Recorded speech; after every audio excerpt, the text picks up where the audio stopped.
researchers are now looking at these ecological thresholds across ecosystems on the planet and even approaching planetary thresholds as well.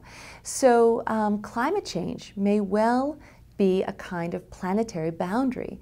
If we cross over certain parts per million of greenhouse gases in the atmosphere, carbon dioxide in particular, it may be very difficult to tip our atmospheric conditions back to a place where it's stability again.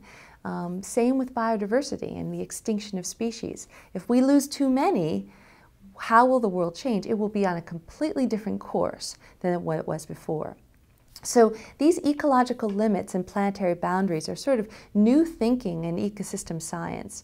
And Lake Champlain is perhaps a ready example for us to look at where those thresholds are crossed. And nitrogen and phosphorus really seem to be an indication of, one set of factors that when crossed might be very difficult to write again.